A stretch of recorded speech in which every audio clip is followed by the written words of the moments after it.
کبھی ایسے ہوا ہے کہ کسی تصویر کو دیکھا ہو اور ذہن فوراً یہ کہے کہ نہیں، یہ اصلی نہیں ہو سکتی؟ ہاں بالکل، ایسا اکثر ہوتا ہے کہ لگتا ہے اس میں ضرور کوئی فلٹر یا ایڈیٹنگ استعمال کی گئی ہے۔ بالکل، لیکن پھر جب اسی جگہ پر خود قدم رکھیں تو احساس ہو کہ حقیقت تو اس تصویر سے بھی 100 گنا زیادہ خوبصورت ہے۔ اور انسان بس حیران رہ جاتا ہے۔ آج کی اس گہری گفتگو کا محور ایک ایسا ہی مقام ہے۔ تصور کریں ایک ایسی دنیا کا جہاں حقیقت خوابوں سے بھی زیادہ حسین ہے، سطح سمندر سے 10,578 فیٹ کی بلندی پر۔ جو کہ ایک بہت زبردست بلندی ہے۔ ہاں نا؟ اور وہاں فلک بوس پہاڑوں کے بیچوں بیچ چھپی ایک ایسی جھیل جس کا فیروزی پانی اور وہاں کی خاموشی انسان کو ایک الگ ہی دنیا میں لے جاتی ہے۔ ہم بات کر رہے ہیں وادی کاغان کے سب سے بڑے شہر جھیل سیف الملوک کی، اور آج کی اس گہری گفتگو کا مقصد صرف اس کے حسن کی تعریف کرنا نہیں ہے، بلکہ ان پوشیدہ رازوں، اس کٹھن سفر اور وہاں چھپی صدیوں پرانی داستانوں کی گہرائی میں اترنا ہے۔ اور یہ جو بات ہے نا کہ یہ محض ایک تفریحی مقام نہیں ہے، دیکھیں یہی وہ نقطہ ہے جہاں سے اس جھیل کو سمجھنے کا اصل سفر شروع ہوتا ہے۔ صحیح۔ ہم اکثر قدرتی مناظر کو صرف ایک پوسٹ کارڈ کے طور پر دیکھتے ہیں، ایک خوبصورت منظر دیکھا، تصویر لی اور بس آگے بڑھ گئے۔ بالکل ایسا ہی ہوتا ہے۔ لیکن جھیل سیف الملوک یہ ایک پورا ماحولیاتی اور ثقافتی نظام ہے۔ اس پانی کے ہر رنگ کے پیچھے ایک سائنسی وجہ ہے، اور سب سے بڑھ کر وہ داستانیں ہیں جو اس وادی میں سانس لیتی ہیں۔ یعنی یہ جگہ صرف آنکھوں کو بھلی لگنے والی کوئی تصویر نہیں ہے، بلکہ اپنے اندر ایک مکمل طلسماتی دنیا رکھتی ہے۔ بالکل، جسے سمجھنے کے لیے اس کے ہر پہلو کو دیکھنا ہوگا۔ تو اس تجربے کی شروعات ناران سے کرتے ہیں۔ جو لوگ وہاں جا چکے ہیں وہ بخوبی جانتے ہیں کہ ناران سے جھیل تک کا سفر کوئی عام سفر نہیں ہے۔ قطعی نہیں، وہ تو ایک باقاعدہ امتحان ہے۔ ہاں، وہ جو پرانی اور مضبوط جیپیں ناران بازار سے نکلتی ہیں اور پھر جس طرح کے کچے، پتھریلے اور خطرناک راستے پر چڑھنا شروع کرتی ہیں، وہ کسی تھرلنگ ایڈونچر سے کم تھوڑی ہے۔ بالکل۔ مطلب ایک طرف پہاڑ کی ٹھوس دیوار ہوتی ہے اور دوسری طرف اتنی گہری کھائی کہ نیچے بہتا ہوا دریا ایک پتلی سی لکیر محسوس ہوتا ہے۔ اور راستے میں وہ بڑے بڑے نوکیلے پتھر۔ ہاں، اور جیپ کے ٹائروں کے نیچے سے پھسلتی ہوئی مٹی، اور وہ تنگ موڑ جہاں ڈرائیور کو گاڑی بیک کر کے دوبارہ کاٹنی پڑتی ہے۔ یہ سب کچھ اتنا سنسنی خیز ہے کہ بعض اوقات تو دل واقعی حلق میں آ جاتا ہے۔ اصل میں وہ جیپ کا سفر اس پورے تجربے کا ایک بہت اہم نفسیاتی حصہ ہے۔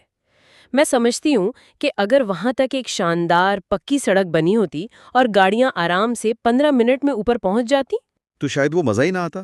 ہاں، شاید جھیل کا وہ سحر کبھی محسوس ہی نہ ہوتا جو اب ہوتا ہے۔ دیکھیں، انسانی دماغ ایک خاص طریقے سے کام کرتا ہے۔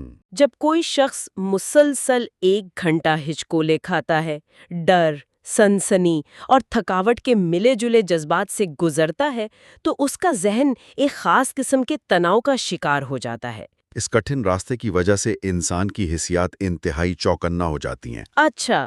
اور پھر اس شور، دھول اور مشقت کے بعد جب اچانک ایک مڑ کٹتا ہے اور سامنے وہ پرسکون نیلا پانی نظر آتا ہے، تو وہ جو کنٹراسٹ یا تضاد پیدا ہوتا ہے وہ اس منظر کی خوبصورتی کو کئی گنا بڑھا دیتا ہے۔ زبردست! مطلب یہ مشکل راستہ دراصل منزل کی خوبصورتی کے لیے انسان کو ذہنی طور پر تیار کرتا ہے۔ اور سفر کے ان طریقوں میں بھی تو فرق ہے۔ کچھ لوگ وہ جیپ کا شور اور ہچکولے چنتے ہیں، اور کچھ وہ بھی ہیں جو پیدل ہائیکنگ کرتے ہوئے اس بلندی تک جاتے ہیں۔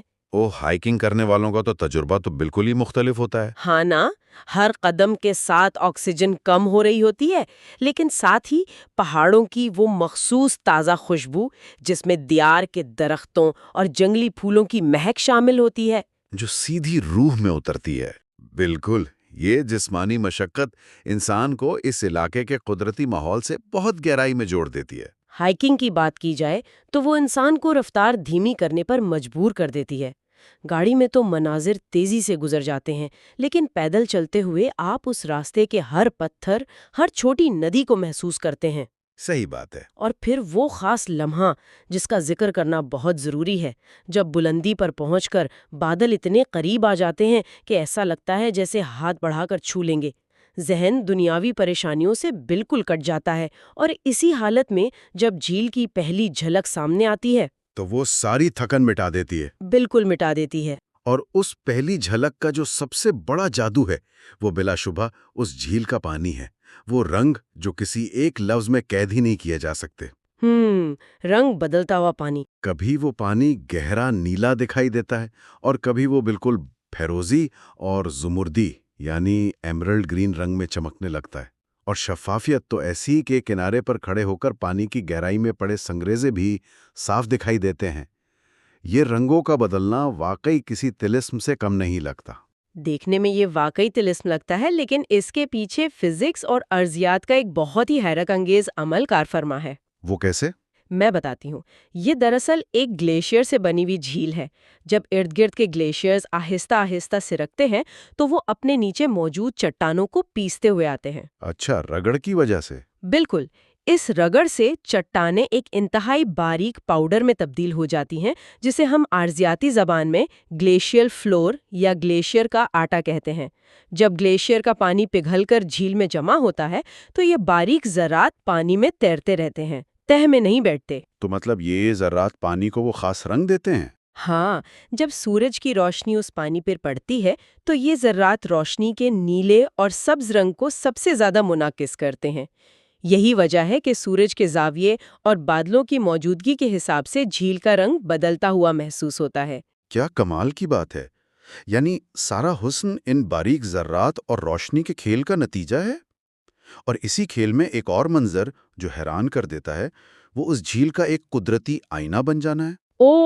وہ مرر ایفیکٹ، وہ تو فوٹوگرافی کے لحاظ سے ایک شاہکار ہے۔ بالکل، خاص طور پہ صبح کے وقت جب ہوا تھم جاتی ہے اور پانی کی سطح پر کوئی لہر نہیں ہوتی تو پوری کی پوری جھیل ایک دیواہیکل شیشے میں تبدیل ہو جاتی ہے۔ اصل میں جھیل کی بناوٹ کچھ ایسی ہے کہ یہ پیالے کی شکل کی ایک وادی میں ہے، جس کے چاروں طرف اونچے پہاڑ ہیں۔ جب ہوائیں ان پہاڑوں کے پیچھے رکتی ہیں تو پانی ساکت ہو جاتا ہے۔ صحیح۔ اور اس وقت جب ارد گرد کے پہاڑوں اور تیرتے بادلوں کا عکس پانی پر پڑتا ہے تو لگتا ہے جیسے دو دنیائیں آپس میں مل گئی ہوں۔ اسی لیے اسے پاکستان کی سب سے فوٹوجینک جھیل بھی کہا جاتا ہے۔ اور جب ہم اس منظر کی بات کر رہے ہیں تو اس سارے پس منظر میں موجود وادی کی عظیم چوٹی ملکہ پربت کا ذکر کیے بغیر بات آگے نہیں جا سکتی۔ ملکہ پربت واقعی اس وادی کی ملکہ ہے۔ جھیل کے بالکل پیچھے کھڑی یہ برف سے ڈھکی ہوئی چوٹی ایک چوکنا محافظ کی طرح لگتی ہے۔ جب سورج کی کرنیں اس کی برفیلی چوٹی پر پڑتی ہیں تو لگتا ہے قدرت نے اسے چاندی کا تاج پہنا دیا ہے۔ اور ملکہ پربت کا یہ جلال ہی وہ بنیادی چیز ہے جو اس جھیل کے وجود کا سبب ہے۔ اسی پہاڑ کے گلیشیئرز پگھل کر اس جھیل کو پانی دیتے ہیں، لیکن یہ پہاڑ صرف خوبصورتی ہی نہیں دیتا بلکہ یہ وہاں کے پراسرار موسم کی بھی سب سے بڑی وجہ ہے۔ وہ جو موسم کی آنکھ مچولی وہاں چلتی رہتی ہے۔ بالکل، اونچے پہاڑ اپنا ایک الگ موسمیاتی نظام بنا لیتے ہیں۔ نیچے وادیوں کی گرم ہوا جب ان برفانی چوٹیوں سے ٹکراتی ہے تو اچانک ٹھنڈی ہو کر بادلوں میں بدل جاتی ہے۔ یعنی اسی لیے وہاں کا موسم کسی پیشن گوئی کا پابند نہیں ہے۔ ہاں، ایک پل میں مسکراتی دھوپ اور اگلے ہی پل گھنگھور بادل اور سرد ہوائیں۔ یہ بات تو ہے۔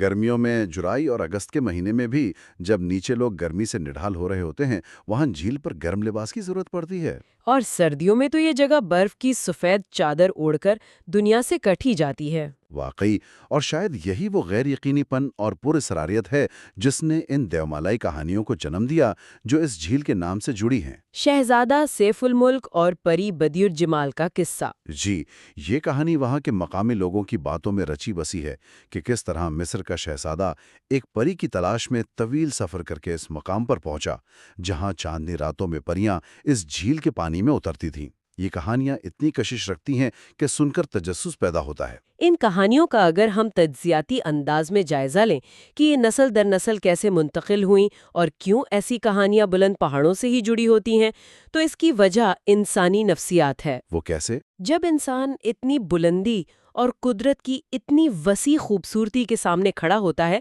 تو دماغ اس سحر کو عام الفاظ میں بیان نہیں کر پاتا۔ ان پراسرار روشنیوں کے رقص اور ہواؤں کی سنسناہٹ کو سمجھنے کے لیے انسان نے پریوں اور دیووں کا سہارا لیا۔ یہ بہت دلچسپ بات ہے کہ یہ کہانیاں دراصل قدرت کی طاقت کو سمجھنے کی ایک انسانی کوشش ہیں۔ اور یہ داستانیں اس جگہ کو رومانس اور مسٹری کی ایک زندہ مثال بنا دیتی ہیں۔ بالکل۔ آج کل اگر ہم دیکھیں تو یہ رومانوی کیفیت اور حقیقت دونوں ساتھ چل رہی ہیں۔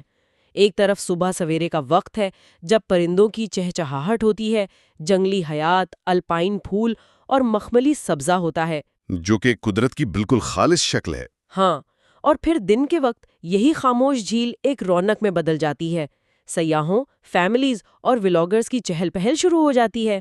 اور وہ جو مقامی سٹالز پر گرم چائے کی چسکیاں اور چٹپٹے کھانوں کا مزہ ہے، وہ بھی تو کمال ہے۔ اس مقام کی فوٹوگرافی کی بھی اپنی اہمیت ہے۔ وائڈ شاٹس میں آپ پہاڑوں کی وسعت دکھاتے ہیں اور کلوز اپس میں پانی کے بدلتے رنگ، اور شام ڈھلتے ہی جب سنہری کرنیں پڑتی ہیں تو جھیل ایک فلمی سین میں بدل جاتی ہے۔ یہ سارے مناظر اپنی جگہ، لیکن ایک حقیقت جسے اکثر بھلا دیا جاتا ہے وہ اس جگہ کا قدرتی توازن ہے۔ یہ ایک انتہائی سنجیدہ مسئلہ ہے۔ اونچائی پر موجود یہ ماحولیاتی نظام بہت حساس ہوتے ہیں۔ ہمیں چاہیے کہ مضبوط جوتے پہنیں، گرم لباس رکھیں، خوراک ساتھ لے کر جائیں، لیکن سب سے بڑھ کر اس قدرتی حسن کی حفاظت کو اپنی ذمہ داری سمجھیں۔ بالکل، کچرا نہ پھیلانا اور ماحول کو صاف رکھنا بہت ضروری ہے۔ کیونکہ انسانی مداخلت اور آلودگی سے یہ خوبصورتی خطرے میں پڑ سکتی ہے۔ آج کی اس گہری گفتگو کو سمیٹتے ہوئے ہم یہ کہہ سکتے ہیں کہ سیف الملوک صرف ایک تفریحی مقام نہیں، بلکہ ذہنی اور روحانی سکون کی وہ آماج گاہ ہے جو انسان کو شہروں کے شور و غل سے دور قدرت کے بالکل قریب کر دیتی ہے۔ اور جاتے جاتے ایک سوچنے پر مجبور کرنے والا خیال ضرور ذہن میں رکھنا چاہیے۔ جی بالکل۔ جب ہم ایک ایسی جھیل کو دیکھتے ہیں جو ایک ہی دن میں دھوپ کے سنہرے عکس سے لے کر بادلوں کے پر اسرار اندھیرے تک اتنے مختلف روپ بدل سکتی ہے، تو کیا یہ بدلتے رنگ دراصل انسانی جذبوں اور مزاج کی ہی کوئی قدرتی تصویر نہیں؟ بہت گہری بات ہے۔ اگلی بار جب کسی بھی خاموش پانی کی سطح کو دیکھا جائے تو یہ سوچنا ضرور چاہیے کہ اس کے پرسکون ظاہر کے نیچے کون سی انکہی کہانیاں اور طوفان پوشیدہ ہو سکتے ہیں۔ اس گہرے اور خوبصورت خیال کے ساتھ آج کی اس گفتگو کو یہی مکمل کرتے ہیں۔ قدرت کے ان پوشیدہ رازوں کی کھوج کا یہ سفر آگے بھی جاری رہے گا۔ الوداع۔